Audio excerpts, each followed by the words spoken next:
Shabbat Shalom to you, my friends, and this is your host, Rabbi Simon Altaf, here again to teach you about our people, the Hebrew people called Israelites in the Bible, and also to tell you how did we lose our inheritance, did we really lose it, and also how did we lose our identity. Now, one of the ways that we were made to lose our identity, obviously there's a primary factor behind it. The primary factor was our disobedience. Our disobedience to Torah, which caused the Most High to remove us from the land, which was conditional, by the way. It was conditional, based on the obedience to Torah. But since we were not obedient, we were removed from the land. However, since the inhabitants of the land was conditional, but the inheritance of the land is eternal, so these two facts matter for us. It means this, that even though there was a condition applied to us, but the land was still ours. We could not forfeit the land, even if we were removed from the land. We would always be offered to go back at some point in the future. This is what we are waiting for the return of the Messiah to take us back into the land. Therefore, the land is eternally given to our father Abraham, but there was conditions attached to it, and we had to be obligated to the conditions. It's like a house that you rent, and the homeowner or the landlord says to you, look, you're going to have my house, I don't want you to make any noise, I don't want you to erect any extra buildings at the back, I don't want you to break any of my windows, and if you adhere to these policies and you be a good person, then I'll allow you to stay in my house as long as you may wish. So he draws up a contract, you sign the contract, you both are happy, and you come and dwell in his house. This is the same way that Yahweh gave us the land that he gave to Abraham, and he said, the land is yours eternally, and then he set conditions in the Torah, and then he said that if you are not obedient to my word, then this land, you will be removed, the land will vomit you out. You see, the land was programmed to vomit us out if we went against the voice of what I would term Yahweh. Because we went against his voice, he removed us from the land. But the condition of the land still states, it is ours eternally. So we will still go back in the future, but there has to be a penalty. So the penalty has to be paid, because we are talking about the eternal creator here and not some human landlord. The eternal creator has told us very clearly, the land is yours. It's always yours. But if you are removed from the land, somebody else will come in and inhabit the land, and then they will be removed, and you will be brought in when you have repented or turned away from your sins or your transgressions. This is what we are waiting for now. So the people who dwell the land today are not the original inhabitants of the land, or called Israel for that matter. Yeah, they can call themselves whatever name they like, this is fine, but they are not the original inhabitants. At least the majority are not. There are some people there, a very small remnant, that are the part of the original inhabitants, but they are treated as third, fourth class citizens. Let's not even talk about that. But don't run after people who are not the Semitic chosen people. The chosen are frozen people are outside the land, majority of them. So they are now being unfrozen. They were not. They were very dark-skinned people. Our people, they were a mixture of brown and black skin color. So therefore, they have done that in the paintings. You can even see the forgeries of the paintings in history museums around the world, where they have deliberately painted certain people with Caucasian skin color who were Egyptians. That is definitely not true. Okay? So unfortunately, some of the modern day Egyptians who are Egyptianologists, at least, who people from Egypt, they make that mistake as well of painting in the similar kind of way. Ancient Egyptians were people of black skin color, and they had reddish hue to their skin. This is why we find in the skins, in the paintings rather, that their skins are reddish. And this is a material, what we call ochre. This is a material that Africans even use today to paint their skin colors red. This is why you find the term red in the Bible, okay? That Esau was red. He wasn't red, he was reddish black. And King David, he wasn't reddish, he wasn't ruddy, or he wasn't ruddy, ruddy as in red hair. It actually describes his skin color. He was of reddish black skin color. He was a black skin color man. So by doing that, by removing the history and calling him Jesus opposed to Yeshua, you actually removing us from the history books entirely. And then the other thing they did was this, is that when you want to malign a people, and you want to remove, and you want other people to hate them. So what you actually do is, theoretically, is you malign those people. You bring them to a level where other people will hate them. How does that happen? Well, it's in front of us. History is in front of us, present time. When Gaddafi was going to be removed, Gaddafi being a North African, when he was going to be removed from Libya, he was maligned first by the media, the so-called Zionist media, by the way. So he was maligned by them first, completely maligned. This man then became a dictator, then he became many other bad things, then he became all sorts of other things. So the papers painted a picture of a Gaddafi which is completely evil. Yet this man wasn't all of that. He wasn't even half of all of that. If he was even half of all of that, then why didn't his people hate him so much? See, these are the questions that need to be posed. So therefore, when you painted him with a very bad picture, then you're telling the people, see, we're going in, we're going to bombard the place, we're going to kill Libyans. They killed doctors, they killed nurses in their bombardment. But what did they say? Oh, well, Gaddafi was bad. But no, it wasn't Gaddafi was bad. It was the fact that Gaddafi was in that place through the hands of Western powers 40 years ago, and they supported him. And it was simply that Gaddafi would not listen to them now, to their ideas of what they call statehood and how their currency should be managed, etc. So therefore Gaddafi had to be removed, and Gaddafi had to be maligned in order to be removed. This is how our people were maligned and removed from history books. And our people were maligned step by step. So what happens, the first person that they maligned in the Bible was who? Ham. So Ham was a black man who was one of the sons of Noah. So he was maligned. How was he maligned? By the European interpreters or the ancient interpreters of the Bible. He was maligned that he was called, that when he was in the ark, when he came out of the ark, it was told in Genesis chapter 9 that apparently Noah had made some wine. He had drunk the wine and he became drunk. And he was in his tent and he was naked. And that Noah basically says that Ham looked at his father's nakedness, and then the other two sons didn't. Shem and Japheth did not look on the nakedness. So then Noah cursed Ham's son Canaan. Now there are a lot of things that can be said about that. So these people, these rabbis, one of them was Rabbi Samuel, and the other was Rabbi Rub. These people then formulated this condition, or they actually interpreted the text as saying that it's likely, in their opinion, and this is just an opinion, by the way, so in their opinion that Ham had sodomized his father or castrated his father. These were the kind of two interpretations being put out there, and so that Noah could not have a fourth son. Now this can be referenced in the Talmud. Okay, if you need the reference, you write to me, I'll give you the reference. But the point is this, that you maligned Ham. When you maligned Ham like that, then what happens is that people start hating that person. Oh, the black person. So then from there what happens is all black races that have descended after that are maligned as inferior people, as stupid people, as barbaric, as, with all different names that go with that. So in other words, that when they did that, one of the things that I will say today is that interpretation is very wrong. Okay, that did not happen, as they say. Ham did not sodomize his father, neither did he castrated his father. Actually, he did something very different, and that could be read in the AFN, that's the Abrahamic Faith and Netzarim Study Scriptures. We can read the whole detail, what actually happened and why Canaan was cursed. Okay, so all that detail is in that particular one that you can pick up the scriptures from www.abrahamic-faith.info or .com website. Okay, that the address will be given in the end. So my point being, so the other thing that happened was that one of the things that they didn't realize is that Shem was also black. Shem's sons were black. So if Shem was black and his sons were black, so if you maligned Ham, who was a black person, therefore by identity, whether ignorantly, whether deliberately, you also maligned Shem. And by the way, some of the historians know that Shem and his sons were black. Okay, so therefore, when they've done that, therefore all black people, that includes Israelites, are evil people.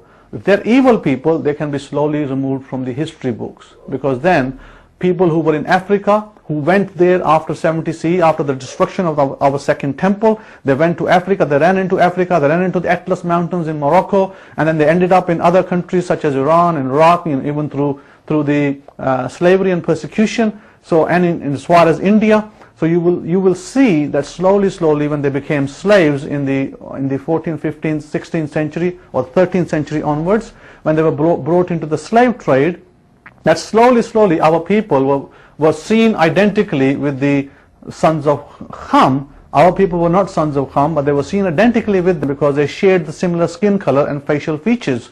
And so therefore, slowly over time, our people's history was removed slowly, step by step, to the point where the black man was simply seen as unintelligent, ignorant man, a barbarian. So these so-called Europeans who went out to take their Christianity to the west, from the west to the east to, for instance, Africa, so they thought to themselves, we are going to make them civilized. Actually, the reality is this, that most of these people were barbarians. People where I'm standing, England, and people in Europe were barbarians in the ancient times. You can read about the history of how they lived, how they fought for food, and how they killed each other.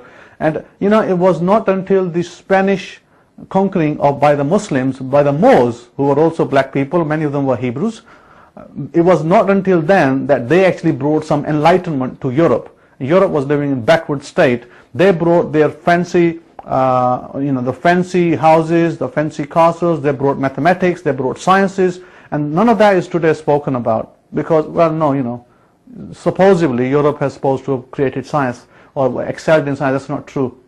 So it was those people that brought those things, and whilst the kings, the Spanish kings and the British kings and the other kings around here were living in dingy castles with one window open, whilst these people who came from Africa, who had the knowledge, the understanding and the sciences, and they actually knew how to build beautiful homes, and they knew how to live in plush homes, and these things were seen by these people. And if you want to see history, then just look at Spain. Go over to Spain and look at the mosques they built, look at the structures they put together, then you will see there's nothing like that exists during that time. Or prior to that time, nothing like that exists, which is proof that the Muslim Moors, or the Moors who were the foot soldiers of Islam, who were black converts into Islam from Berber and for instance, from Morocco, Libya regions, they were the ones who brought enlightenment to Europe. And today that is not referred to. Today, we've our people over here kind of raise the history and try to take ownership of everything as they are the ones who only done it and nobody else has. But anyway, that's what my point is, that this is how we slowly over time erase history. When we educate our people in schools and say, well, we are the ones, we're the scientists, we did this, we brought the, we invented the computer, we did all of that. Therefore, what you do is by malignment, you have removed the ancient people. So one of the things I want to ask, if the ancient people were so stupid and barbaric, such as Ham, then how did they build the Egypt pyramids? How did they build such structures that even today, the so-called intelligent people in the West can't even figure out how to build? How did they move such big stones? Well, they were thick people, according to these guys today. But if they were thick people, then surely these people should build a similar pyramid. They can't, because these people the shoe is on the wrong foot. Who is thick and who is intelligent shows in the pyramids. Then the other point to make is this, that if all the black people were cursed, which is not true, then how is it that our people who were also of brown and black skin color, how did we ended up as slaves under the blacks? Because apparently all the blacks were cursed. Well, if all the blacks were cursed, we ended up as slaves under Ham. That's where we spent 400 years, right? So if we spent 400 years in slavery there, how did we do that if we were slaves? And they were supposed to be cursed. That should have never happened historically. So therefore, somebody's got their meaning real twisted of what kind of curse was put on Canaan and why, and which part of the region was cursed, and which children of Ham were cursed and why. So we're going to take a break at this point, and we'll be back shortly.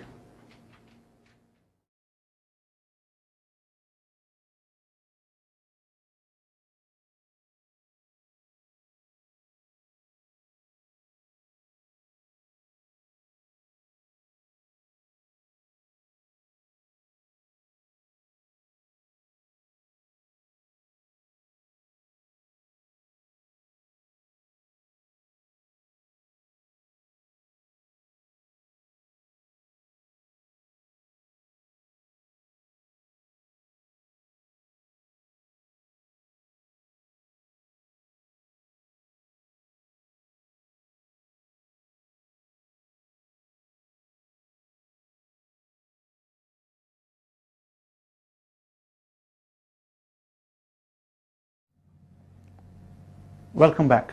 So with the Rabbi Simon Altaf on the erasing of our history.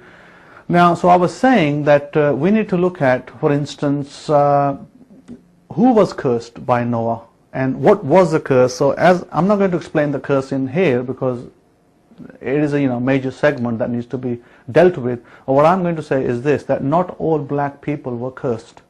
Number one point. Number two, Noah only cursed Canaan. Okay, he didn't curse Ham directly. So one of the questions you need to ask is, why did he curse Canaan and not Ham? Because it was Ham's children, Mitzrayim, Egypt, the name of a name that's derived from the Greek language Egypt, was actually Mitzrayim in the Hebrew language, and that particular name, if you go look at Egypt, look at the monuments, look at how they ruled, look at the dynasties of the Egyptian dynasties, you will see is a long list. And there's a immense history of the Egyptians, how clever these people were, how smart they were. They were able to put together things that we are doing today in the modern world. They were able to put together back then, more than 4,000 years ago, or 5,000 years ago. They were able to make false limbs. They were able to make false teeth. They were able to do many things that our people are doing today, okay, with modern technology. So my point is that these people were very clever people, and they had a very good intelligence, so they definitely did not inherit the curses. If they had inherited the curses, they wouldn't be what they were. So therefore, history is slightly tainted, and history is skewed, because history has not really understood, or the historians who have been biased about these things have not really understood what the curse was and who was it on. The curse was really on Canaan and only on the inhabitants of the land of Israel, directly speaking. So if it was only on the land of Israel, it was only those people in Israel that were meant to be removed as a result of the curse. None of the other lands were affected. None of the other black people were affected. So therefore, when Israel came into the land, that was a portion that they were removed from. That's it. That is as far and as broad as the curse goes. And there's a reasons for that, which I'm not going to explain here. However, pointing out that then slowly over time, our history was erased by the modern scholars, as a result of ignorance, and also as a result, I would say, part and parcel of our own curses, our own disobedience. So in order to restore ourselves back, what do we need to do? Well, we need to restore, in order to restore our history back, we need to first restore our history back through people, through channels, through websites, through whatever information that we can gather to restore our history back as point one. This is why I've written several books about our people, to restore our history back. Beit Yehoshua, for instance, is one of them.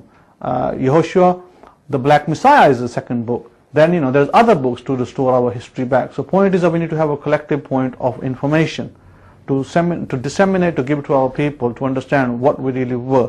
That's number one point. Number 2 point is that we need to then, in order to remove the curses from us, we need to turn back, turn away from wickedness, what is termed teshuvah, repentance, and we need to come back into line with the Torah of Moses.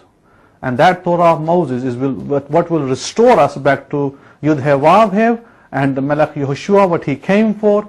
What he came for was to restore us back again. He didn't give us new books.